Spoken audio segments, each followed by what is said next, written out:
Welcome everyone to episode 33 of the Video Game Book Club. I'm Tubby Mora, and today I am joined by the hero in a half shell himself, Mr. McMahon. Say hello, dude. Cowabunga. Cowabunga, bro. So this time around we're going to be focusing on Teenage Mutant Ninja Turtles, Shredder's Revenge. This game was, I wouldn't really say it's nominated, but I ended up suggesting it, and it was selected on the Wheel of Mystery, as usual. And Shredder's Revenge was developed by Tribute Games, published by Dotemu, and was originally released on June 16th, 2022 for PC, Nintendo Switch, PlayStation 4, and Xbox One. It's hard to believe. I could have sworn that it would have been released on like the newer consoles, but there you go. You would think. Yeah, because especially being released on 2022. Very strange. But it's all good. On the game's official website, it reads, quote, Teenage Mutant Ninja Turtles Shredder's Revenge features groundbreaking gameplay rooted in timeless classic brawling mechanics, brought to you by the beat-em-up experts at Dotemu, Streets of Rage 4, and Tribute Games. Bash your way through gorgeous pixel art environments and slay tons of hellacious enemies with your favorite turtle, each with his own skills and moves, making each run unique. Choose a fighter, use radical combos to defeat your opponents, and experience intense combat loaded with breathtaking action and outrageous ninja abilities. Stay sharp as you face off against Shredder and his faithful Foot Clan alone. Hey, we were pretty close. Didn't we say like Foot Clan? Yes, Foot Clan. We were really these close. Guys? Oh my god. Or, you can grab your best buds and play with up to 6 players simultaneously. And I probably should mention this. Neither McMahon or my sister who we played this game with have zero experience and zero knowledge when it comes to Teenage Mutant Ninja Turtles. Pretty much our knowledge of it is they're named after famous artists and they like pizza. And they have a rat sensei. There's a rat sensei. That's literally all we know about Teenage Mutant Ninja Turtles. So if we butcher names, it wasn't too huge. Yeah. But man, if I had played like this game, I would have been like, I'm curious to learn about Karang, Chang, whatever those guys' names are. Butchered. And they're just butchered. So apologize in advance, but that's kind of how it is. We didn't have a childhood, so we didn't have a childhood with Ninja Turtles or Power Rangers. You're in the cave. We were locked down. No TV time for us. But permanent timeout. Oh shoot. But yeah, that's how the website describes the game. How would everyone here describe the game? And the order of presenting will be Tubby Mora and then Mr. McMahon. And please be advised, there may be spoilers ahead, but this is kind of beat 'em up, so you don't have to really worry about too heavy story elements. But with that said, let's get started. Question 1. Describe the game in 1 sentence. I would describe the game. TMNT Shredder's Revenge is an awesome, absolutely radical nostalgia blast that will take you back to the glory days of arcade beat-em-ups without the need for pumping quarters into an arcade cabinet. Next. Yeah, it's true. Okay, describe the game in 1 sentence. Teenage Mutant Ninja Turtles Shredder's Revenge is a classic arcade-driven side-scrolling beat-em-up where you and up to 5 more of your friends. Yeah, you heard that right. Oh, you can play up to 6-player co-op. Holy cow. I know. That was crazy. Yeah, I didn't. We didn't even... Is there 6 characters? We didn't touch that, but that's just cool that they have that as a feature. Yeah, seriously. But oh my gosh, imagine the screen. That must be a mess. Anyway, you and up to 5 more friends flex your turtle power all throughout New York City in an effort to stop Shredder and doing whatever evil crap he was trying to pull. I honestly wasn't paying attention to the story. I just wanted to kick butt. Next. All right. Question 2. What platform did you play the game on? And briefly describe your playstyle towards the game. So I played Shredder's Revenge on Xbox Game Pass for the PC using a Raphael Red Xbox Series X controller. I played with the half-shell hero himself, McMahon, and my sister, Lady Bun Buns, who she's unfortunately was not able to make the recording today since she's busy saving New York from the evil clutches of Shredder. True story. As for what character I played, I first started off as the Rat King himself, Master Splinter. It's just a game, and I pretty much picked him because the game said he had the highest offensive capability. But as we progressed through the game, I started to go through an identity crisis and realized that we're playing Teenage Mutant Ninja Turtles. The rat life is not meant to be. Yeah, it's called Teenage Mutant Ninja Turtles, not Teenage Mutant Ninja Turtles and a rat boy. So I got pretty jealous. Not gonna lie, a McMahon meat and Lady Bun Buns and their hard shell tacos. So I was like, God, I want to be part of this. I want to like squad up properly. I want to become a turtle when I grow up. So sticking out like a dirty rat. Dude, it really was. I felt like something was off. So I put away my old man cane. I slapped the shell on my back, and it made the experience so much better. I felt like I was in the right game. And I played as Leonardo the rest of the way. So yeah, after that, dude, it was over. For the most part, we purely did the main missions in the game. We would sometimes go back an area or two, just to grab finish grabbing those collectibles for a side quest.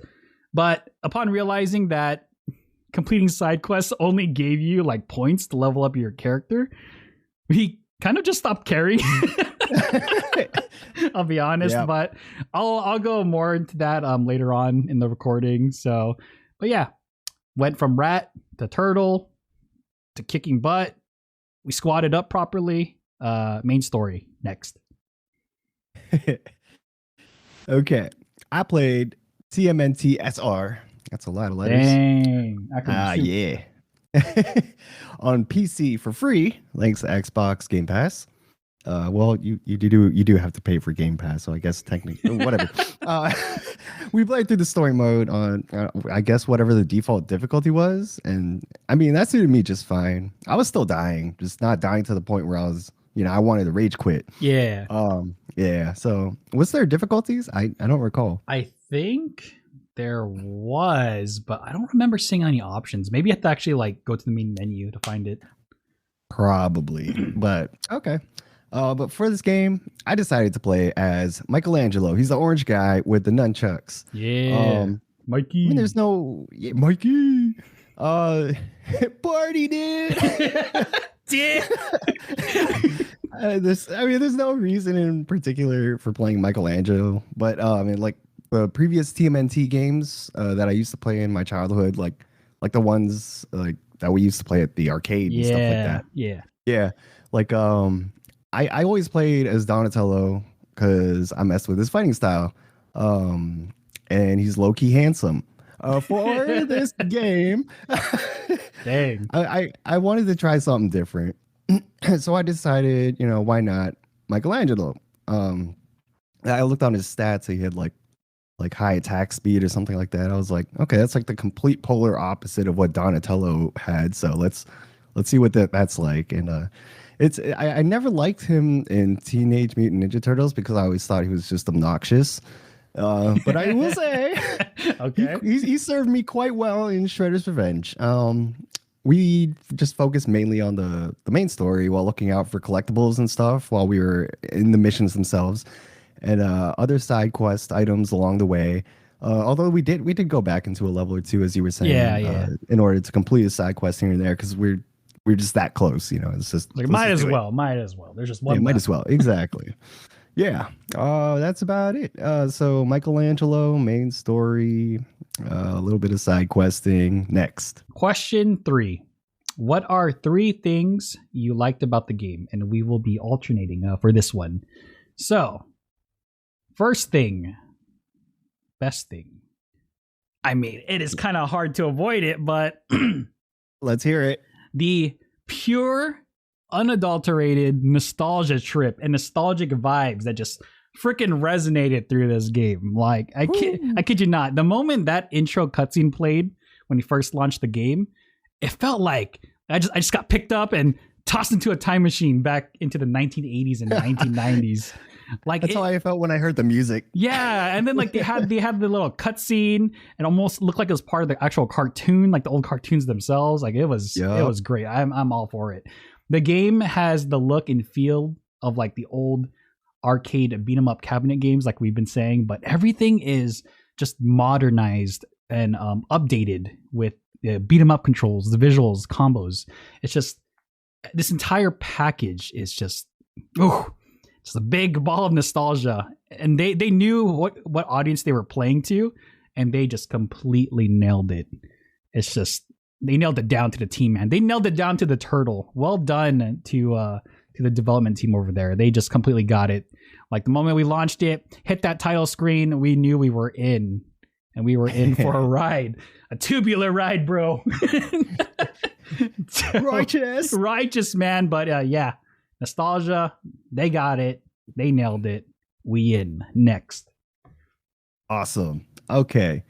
First thing I liked about the game, they offered up a level up system for each character. Yeah. In Teenage Mutant Ninja Turtles Shredder's Revenge, just through playing the game or completing challenges and side quests, you would get points for whatever character you're playing. These points were essentially character experience. And through obtaining levels, you unlock new moves and skills you can utilize in combat. I like the idea of this because the game is rewarding you with new moves and skills just by sticking to a specific character. It also gives you more to look forward to. I'm happy they had implemented a level up system. Because same here. It's just something you don't see in like your everyday arcade game. It gives you a little bit of replay value, more things to look forward to. Like I said, that's about it. Level up system. Hell yeah, brother. All right, second thing, combat, amazing, easy to pick up, easy to learn, and most importantly, the biggest thing, which some beat 'em ups fail to do, it's easy to control. Like there are some beat 'em ups out there that they just feel slow and clunky. When it comes to moving and attacking. But I gotta say, man, this game just feels it's fast, it's fluid, it's easy to pull these combos off. For the most part, we'll talk about that in a bit. I know what you're referring to. But yeah, you pair those combos with the like great fighting animations, and man, you just got yourself a solid beat 'em up, and you really can't ask for any more than this. And then, like what you said earlier, adding the fact that this game supports 6 players, 6 people, 6 freaking. Well, I guess technically it's only 4 turtles, but 4 turtles plus 2 other things. This is like this game right here. This is like the perfect like couch co-op partying experience. Like get some friends over, you just run through this game in like a couple hours while they're over, and you just got yourself a good time. So yeah, combat easy to pick up, easy to control, feels great. Next. Yeah, I agree. I really loved the combat, and I'm glad you pointed out how fluid it was, because there are a lot of side-scrolling beat 'em ups that could probably learn from TMNT. Just how smooth like it felt. It was so satisfying. But yeah, second thing that I liked about this game was that it offered challenges and side quests. For a game that takes at least 2 to 3 hours to beat the main story, I mean, seeing that there was more to do than just the main story, it tickled the little completionist boy inside of me. I mean, we while we didn't complete all the challenges and side quests. We did a couple. We did a couple of them. Yeah, we did a couple, but we definitely could have done them all if we wanted to. And it probably wouldn't take up too much of our time either, because the game was meant to be short and sweet. And the challenges and side quests, they all seem pretty simple. Offering challenges and side quests, it gives the player more of a reason to hop back into the game and just keep playing. That's what the developers want you to do. They want you to keep playing, and that was a great way of doing it. Just like having a level up system, it makes you want to hop back in and just keep playing. Yeah. Having these extra layers and depth to such a simple arcade game, it makes it so that if you're not satisfied after your first playthrough and you're still craving more, Like you can do that. You Mm-hmm. can go back in and you can go back in for more. That was great. I really enjoyed it.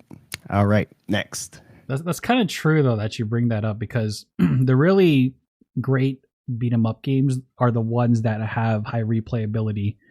Like, because I've Definitely. noticed, like for instance, good example, Castle Crashers. Castle Crasher. You know how many times that game has like resurfaced and got sold, and people to this day are still like calling that one of their favorite beat 'em up games. There's a reason, and that's because there are so many pets to collect, so many weapons to collect, and characters. So much to do. There's so much replayability, and that's what really separates a good beat 'em up game from a great and amazing beat 'em up game. Yep. We'll go a little bit more into this in the next section because there were some things that I did notice, but we'll keep the positive going here. All right. But yeah, so the third thing I liked about the game, and this is gonna be a pattern, especially if you guys watch these podcasts back to back. But I'll say I'm kind of I would say I'm a music buff when it comes to video game music.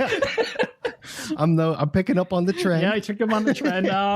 No, most people will just turn the music off or pay no attention to it or listen to something else while playing. But honestly, I like to experience the game with music on full blast and just let it hammer into my eardrums, 1 million decibels.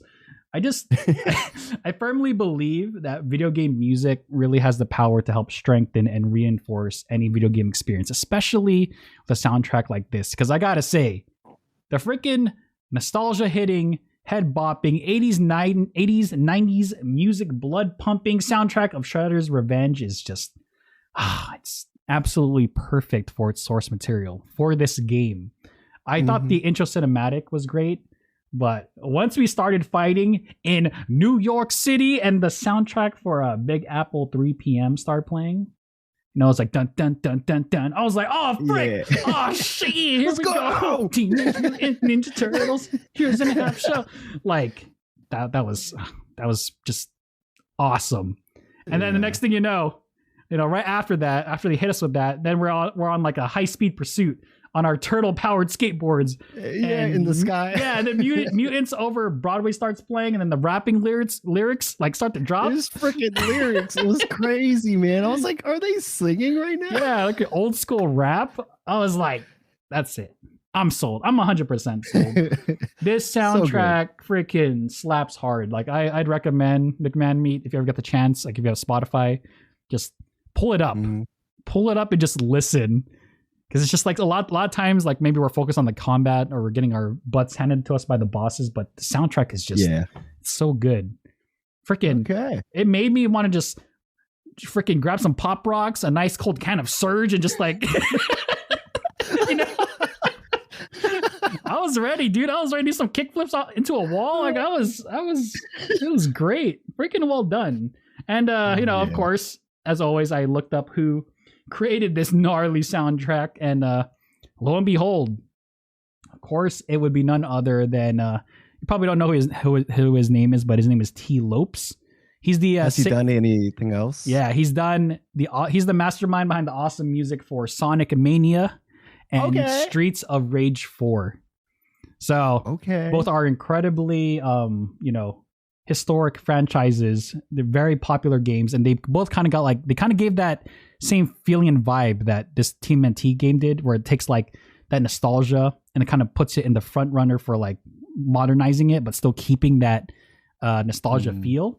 So yeah, and when I looked at it, I was like, oh, actually that makes sense, because he did the same exact thing with Streets of Rage 4, because that soundtrack was amazing. And then Sonic Mania, a lot of people loved that. I never played Sonic Mania, but I know people were absolutely crazy about that game, because it really did just feel like it got ripped away from the 90s, like the original Sonic game. And then because he just completely mastered that 32-bit era music style. And yeah, he did an amazing job.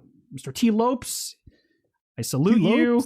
You're doing a fantastic job with these series. I'm kind of curious now what they're going to do next, because that seems to be like the resurgence of like taking like old games. Yeah, retro stuff is coming back.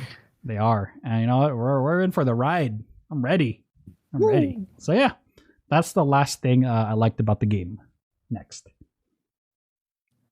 All right. I didn't have a third thing, so I like the smell of the pizza. All right. Okay. So, question 4. No worries, dude. Question 4. I mean, we covered a lot of it too. So, Oh yeah. question 4. What are 3 things you did not like, and how would you improve it? All right. Okay. So I've been All right, let's get into it. I've been saying a lot of nice things about this game, but there's always the second side of the coin. Mm-hmm. So I want to preface this that this just might be a personal preference, but the fact that you have the ability to recharge your combo finishers repeatedly just by taunting, it feels a bit cheap in my opinion. I'm gonna let you guys know that we only played in story mode, so maybe arcade mode is different, but I'm just focusing on story mode. Like playing the game with 3 people, you're able to draw aggro off each other and taunt and recharge our combo finishers and just unleash them on the poor defenseless enemies, and we just would rinse and repeat. It was kind of crazy. Like the last fight. Yeah, pretty much. All right, you guys, let me get all 3 ultimates charged up. Give me a second. Charging. All right, my turn. Go ahead, swap out. So, like I said before, this could just be a personal preference, but I feel like taunts should not be tied to your combo finishers. Like they shouldn't recharge your combo finisher. Like the whole point of a beat 'em up is to beat them up. People, robots, whatever, equally and non-discriminatively. Of course. Yeah, that word. Using combos, dash attacks, grapples, comboing them, beating them up. But it just, I feel like they can keep the ultimates in the game, but I feel like the ultimate gauge should only fill up if you're landing attacks and grapples successfully, or you're getting the crap kicked out of you. I feel like it keeps the game a little bit more fair. It keeps it a bit more challenging and tubular. It's just, yeah, I feel like for the ultimates specifically, don't tie it in with the taunts. It really... It kind of took away from what they worked so hard on, but I get what you're saying. It just seems like, you give somebody a tool and they know it's efficient, they're gonna abuse it. Let's be real. And we abused the crap out of it. Oh my god, we did. We really did. I still had fun, but yeah. But then the moment we found out, hey, we could just keep charging this, that's pretty much all we did. Yeah. Forget the flying uppercuts to down tackles to grabs and throws. It just that was thrown out the window. Yep. Forgot how to use all that. Yeah. But again, maybe other people don't have the same thought process as me, but this is probably a personal thing. But yeah, I feel like combo finishers, don't tie it in with taunts. Let us earn it next. Yeah, I agree with that. I mean, while it was fun, just destroying things. Yeah, like the entire game, that was all we were doing, just charging and unleashing taunts. But okay. Well, you could say that this is something that I disliked. I think disappointed is more of a appropriate term. Yeah. What I'm referring to is the character roster. Yes. I know there aren't really that many protagonists in the TMNT series, or I could be wrong. I'm not too well up on the lore. You don't know your Turtles lore? Excuse me? Yes, there are many protagonists. Okay, well, from what I know, or at least from what I've seen in the game, there is one thing in particular through playing that made me say, hold up. And that would be the Punk Frogs, or the Battletoads, as I call them. Oh, yeah, that's true. Yeah. I believe there was a total of 4 of them, each with unique weapons, and you can stumble across them while playing through the game. I had to look it up just now because I forgot, but it looks like the weapons they wield are mace, a battle axe, maybe like a whip of some sort, and like a bow and arrow. Dang. And yeah, it's freaking sick. Like when we first stumbled across one of these Punk Frogs, I was like, yo, maybe we could play as these dudes. Dude, I remember that. I were like, holy crap, we can totally play these guys. We finished our side mission, right? And we can play them. And then we checked and it's like, they're not there. Yeah, or whatever. Unlucky. Yeah. They're they're just there in the game, flexing their sexy ass weapons while posing as basically collectible props just in the field. How would I improve it? How about making the punk frogs playable characters? Hell yeah. Right? I mean, how about like you unlock them after finding them? Like, come on. Those weapons are totally medieval and badass looking. Yeah. I definitely would. I'd play as one of them if the option was available. Dude, battle axe? I'm in. Battle axe, man. Yeah, oh my god, that would have been fun. But really, that's all. Make the punk frogs playable characters. I know they added what's his name? Casey Jones, I think. Yeah, the guy. The hockey puck. Yeah, the hockey puck golf guy. Yeah. Golf guy. Yeah, that dude. I actually went back and I played him a little bit. And I was like, oh my god, this guy's fun. Just too bad he's at the very end of the game. I know, right? It's yeah. Would have been nice if we could unlock him sooner as well. That would have been nice. But one day. That would have been nice to see. Next, which is a great thing that you mentioned that, because now I'm gonna go into those side missions, the one you were talking about earlier. So let's hear it. Okay, so other than experience points, let's be honest, they really don't give you anything. Like it's a shame. It wasn't really worth. Shame. Yeah. Like, man, I remember when we finally collected all the classic headlines for that one NPC we found in the Channel 6 building. You know, the guy who's like the 3 newspaper clippings or whatever. And we already knew, because the game kind of tells you where they're like which levels are located. So that was actually the first thing we tried to do, is complete it just so we can see what these side missions would give. And we were all thinking, oh, it's going to be something cool. It's going to be something great. Maybe a modifier, maybe something awesome. And it turns out it was just experience points to level up. Yep. That's all it was. Something we literally could have gotten just by playing normally.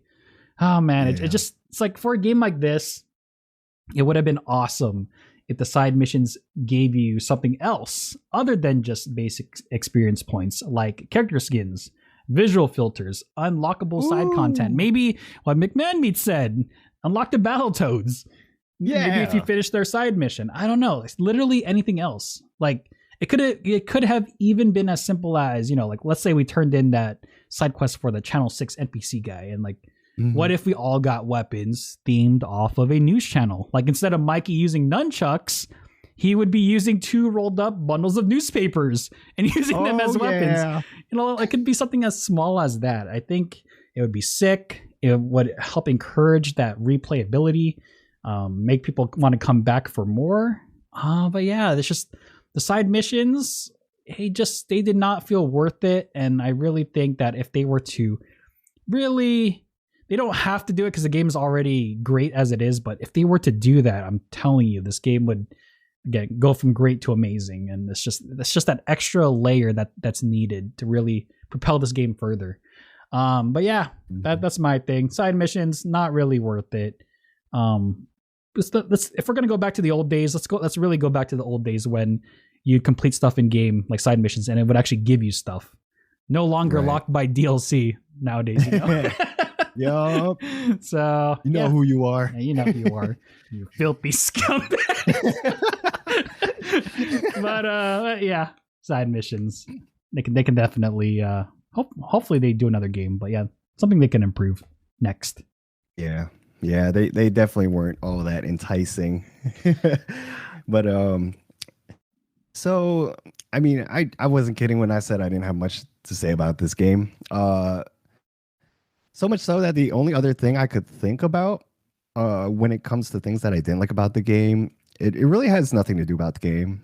On top of that, it's not even relevant to me. And that's because I played it for free on Game Pass. And so I'm talking about the price tag. How much is it normally? It's $25. Okay, so it's not bad. It's not bad, but at least it ain't freaking 60. I'll get into it. Yeah, but for a game of this magnitude, I just don't see it fully justifying that $25 price tag. Yeah, you can get your money's worth. You know, if TMNT is the thing that you're into and you played it enough. I mean, again, this isn't relevant to me. I played for free. Now I'm just speaking for myself here because I just feel like there isn't enough in the game to justify the game being $25. And I say that Yeah. because I want to compare it to other things. And I also want to point out, as of right now, Fallout 4 on Steam is $20. I mean, I know that they're like completely different games, right? Yeah. But for $5 less, you're getting plenty more value. Or Castle Crashers is another good one. Yeah, Castle Crashers. $15, I think. Saw $15 on Steam. Okay, so I mean, to put it into perspective, TMNT Shredder's Revenge, $25, and it's about 2 hours to complete the main story. At least according to how long to beat. Doesn't seem like they need to lower that thing. Yeah, and then you look at Fallout 4, $20. It takes you roughly 26 hours according to how long to beat, and that's just the main story. But Fallout 4, like there's there's endless content. It's nuts. Yeah, to be fair though, that is like a pretty much an RPG, FPS RPG. Yeah, I know, and it's like apples to oranges. But like when I'm looking at price tags, the first thing that comes to my mind is like the bang for your buck. Yep, and so value. Exactly. But of course, there are people out there that do get more personal value out of certain games than others. Like if you're a huge fan of TMNT, you're willing to throw down whatever you want, like however much money, it doesn't matter, But I mean, how would I improve it? I can think of a couple ways. Simple stuff. Add more levels, an equivalent of maybe 24 more hours of gameplay. Like Castle Crashers did it. I'm sure TMNT could pull it off too if they really wanted to. How long is let me check. How long to beat Castle Crashers? I'd be curious. It took 7 hours, and that game released. I'm pretty sure $14.99 was its original price point. I feel like that's about right. I just remember exchanging the Xbox points. Microsoft points. I know it's cheap because I was able to afford it back in my day. Like I probably went to like a 7-Eleven and bought the Xbox points for it. Yeah. And then that game is just loaded with so much. It's ridiculous. I remember playing it for days and weeks and months, even like with my friends. And this is a side-scrolling beat 'em up. And I'm actually still playing that game. I'm still playing Castle Crashers Tuesday. I'm playing it with my kids. My kids love it. They think it's hilarious with the pooping deers and stuff. Perfect. Yeah. But ways to improve it, add more levels, or maybe like add more content. 1 to 2 more hours, maybe, if possible. Yeah. Then I could the side mission stuff, front load that, kind of like what we were talking about. That could justify it more. Yeah, exactly. There's all kinds of stuff you can do. I mean, if anything else, just make the game cheaper for what it is. And I'm no pricing expert or anything of that nature, so I wouldn't know what an appropriate price tag would look like for this game. But again, 20, 25 seems pretty steep. 20, 15, 20 I can see possible. being good. Yeah, 15. But I'm also thinking like, the developers look like they intended for this game to be kind of like a party game. Party games, you see a lot of, you see like Jackbox and stuff like that. Like their prices are jacked up, and it's nuts. And I think it's because I guess intend for like each player to all pitch in because they're all going to be playing couch co-op. I don't know how it works, but anyway, that's about it. It's expensive. Next. It kind of is. and I think because there was another beat 'em up game we played recently. Unfortunately, we never did a book club on it, but it was Scott Pilgrim versus the World. Yeah. I'm pretty sure that game was also at that $14.99 price mark when it first came out on Xbox 360 when it first came out, and that game is loaded too. It's a very loaded game. There's a lot to actually go back, especially with the RPG mechanics. So I see where you're coming from. $24.99 is definitely a very steep price tag. Definitely just either play it on Game Pass or just wait for a sale. I think that would help justify that. But yeah, I agree with you. There you go. All right. Cool. Last thing. And again, maybe maybe it's just us. I don't know. So I think the team combo attacks are freaking gnarly when they actually work. When they work.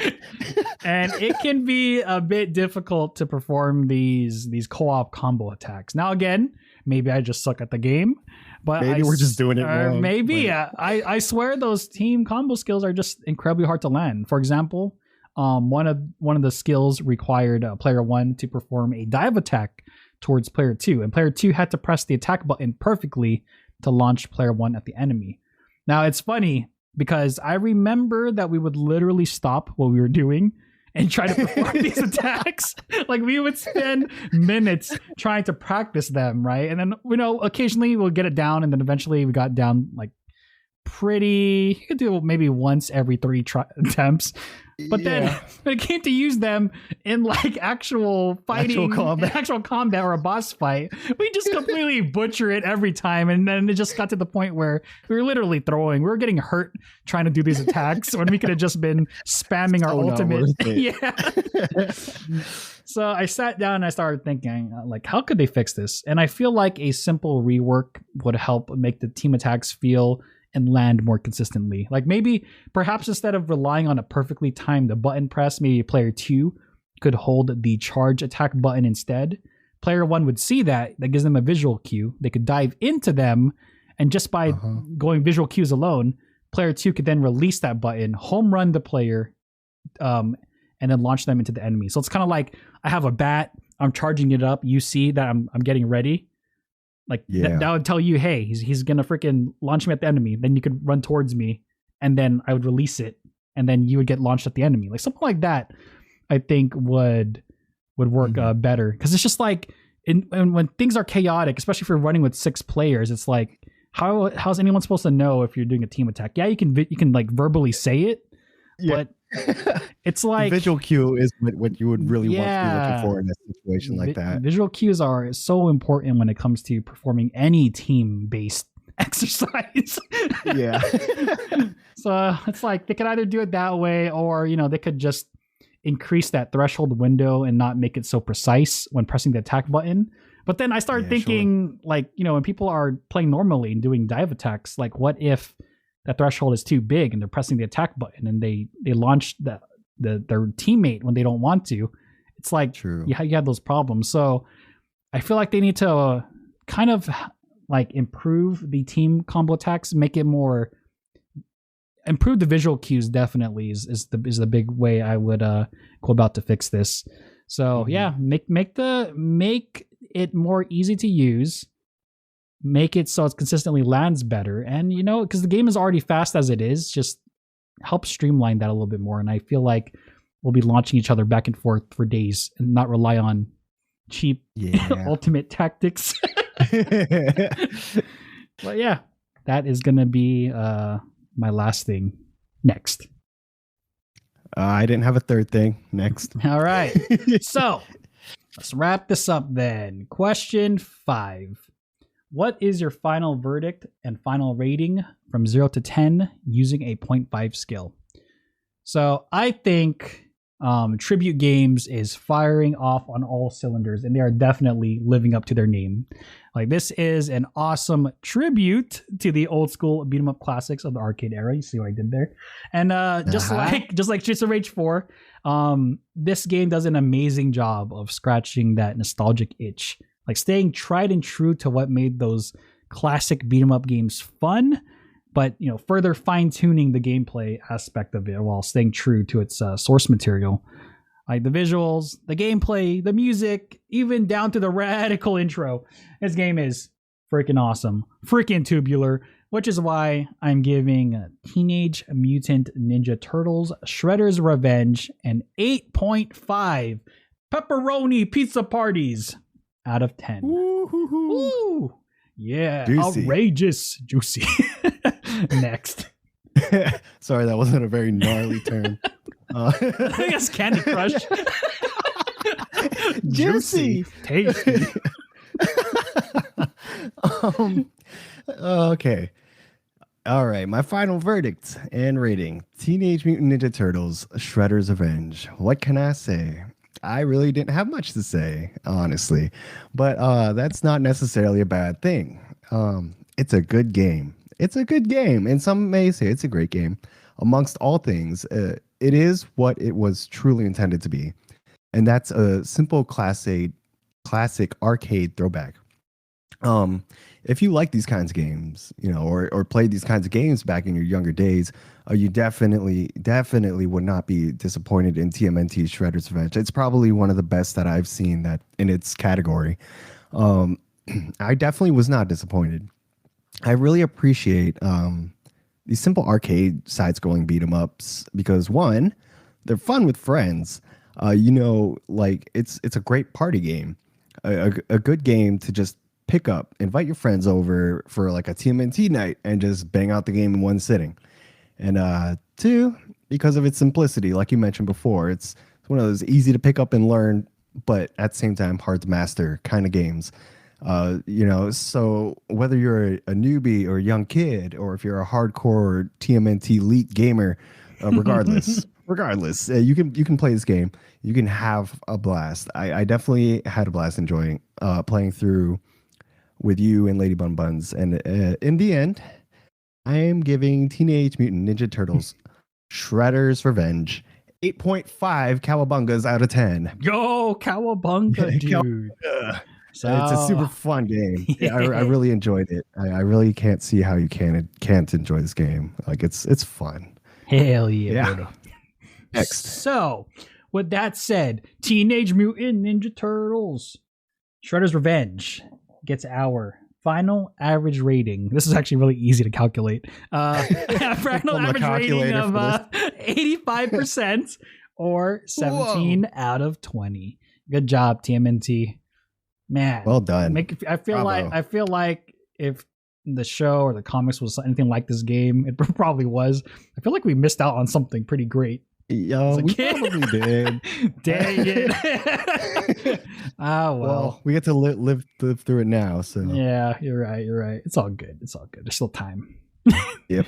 So enough of that. Bonus mystery question time. Let's go. Bonus mystery questions were prepared ahead of time by everyone here, but no one knows who, what, when, where, why. We'll be asking the question. Now it's time to spin the wheel of mystery. I'm getting it out. Here we go. Spinning the wheel. 3, 2, 1, go. Come on, baby.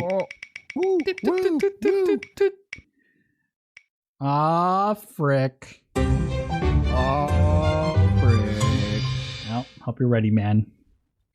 So, because you got the question. The bonus mystery question asker is, it's actually me. Oh, what up? Jeez, I swear this wasn't written. I thought of one on the fly. Oh, just in case. I was ready. Were you? Yeah. That's good. Well, you don't got to worry. I mean, you still have to think on the fly here because this is a pretty tense question. Okay. Oh man. So my question. All right. So I gotta set the setting first. So picture this. The world is experiencing a massive worldwide pizza shortage, and the turtles have stopped eating for some reason. So Mikey's last words were, "Give us pizza, bro," or "Give us death." And thus death was a dish served cold, and the turtles perished shortly after. So in this universe, the Teenage Mutant Ninja Turtles are officially no more. They didn't have enough pizza, so they starved to death. So, here it is, the question. A new group of mutant animals need to take up the mantle now. Who will take their place? Original answers only, please. You have to come up entirely on your own with this one. So, I want pretty much all I would like is who are going to be the new quote-unquote turtles. They don't have to be turtles. They could be any other animal. So pretty much, what is the name of their group, and who are the members, and who will it be consisting of? All right. Have 1 minute. I didn't even write anything, so I don't even know. I gotta keep playing field fair here. So I'm gonna start the 60-second timer for us to think now.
back.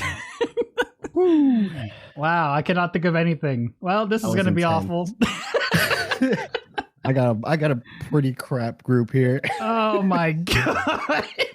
God dang it. Oh no. Okay, well, all right. You know what? F it. So, to answer this question, I couldn't think of anything. 60 seconds was not enough. Being the first person to answer is always rough. My group would be the elderly psychic pirate tortoises. So I just grabbed the TMNT and just did the opposite. Teenage is now elderly. Mutant is now psychic. What was it? Ninja is now pirate. Turtle is now tortoise. So the EPPT, the elderly psychic pirate tortoises. And their theme was originally gonna be because you know how like the 4 turtles are named after artists. I was like, all right, then I'm gonna name them after 4 music composers. And then I was like, all right, the leader's gonna be Beethoven. You know, he's gonna be like the most badass of them all. He's not able Wolfgang. Yeah, he can't hear anything, but his sight of sense is so powerful. He's able to fight using his eyeballs because they're psychics. And then I start to realize I don't know a whole lot of music composers. Oh, you know, there's Johann Sebastian Bach, Wolfgang, Amadeus Mozart. That's it. There's more, but I actually had Bach. You know, Bach could be one of them. Okay, Bach. All right. And then I was like, frick, I'm running out of list. I'm running out of people here. All right, wait. Chopin. There you go. Chopin could be another. I really don't have a last one. I'm gonna throw in Paul McCartney. Okay. So the pirate tortoises are going to be Beethoven, Bach, Chopin, because you gotta have the French dude in there, and Paul McCartney for some reason. He's just there. He's just there. The least favorite of the tortoises. Poor Paul. Yeah, so that will be the 4 of them, the tortoises. And just to go into the theme, Beethoven, not being able to hear. Each of them don't have a specific sense. So when they're fighting, one of them can't see, one of them can't taste. Oh, that's evil. It's so brutal. Yeah, one of them can't smell, one of them can't touch anything. No can't arms. Feel. Yeah. No feelings. So basically that's my group. They're just a bunch of old elderly tortoises with psychic powers. Probably in a wheelchair, not really able to move. Hilarious. And that's gonna be my group. That's all I could think of. So so that's mine. Next. All right. So it's funny. My group is also old. Straight out of the nursing home. Yeah. We're teaming up. Yeah, maybe our teams will meet up at some point in the timeline. You could do side quests. It could be side missions. So my team is old mutant medieval rats. So I'm just imagining they're probably, you could consider them siblings of Splinter, and so so their weapons will be a mace, a hammer, a crossbow, and a spear. Wait a second. Isn't this the Battletoad people? No, the mace is one. The mace is one, I think. But yeah, no, these ones are pretty unique, at least to me. But they're old, so they don't wield these weapons very well. But somehow they're protagonists, so they must kick butt. And as far as their names, they are named after top EDM artists. Okay, so we have Avicii with the mace. We have Tiesto with the hammer. We have Skrillex with the crossbow. And we have Deadmau5 with the spear. Deadmau5 5. Yeah. That's funny. You also picked music. Yeah. That was where I was going with that one. Oh my god. Yeah, that's my setup. Old EDM artists, rats. That is pretty crazy that we came up with something very similar. Yeah. Literally, the only difference is the animal type. Animals, really. The animals, and then I guess the time period. One is yours is psychic. Yeah. I blame Psychonauts. Psychonauts. Oh, jeez. Nah, that's good. Hey, we did pretty good. Not bad. Not too bad. Shabby. Not too shabby. All right. Elderly power. Let's go. Teenage Mutant. Elderly psychic pirate tortoises. Heroes with a broken shell. Oh my god. Okay. Dentures falling out and stuff. Oh shoot. Oh man. Anyways, that concludes this episode of Video Game Book Club. Thank you for tuning in, and as always, everybody's links to their YouTubes, Twitches, Twitters, social media will be in the description box below. Take care, have a good one, and we'll catch you in the next episode of Video Game Book Club. Say goodbye, dude. Bye.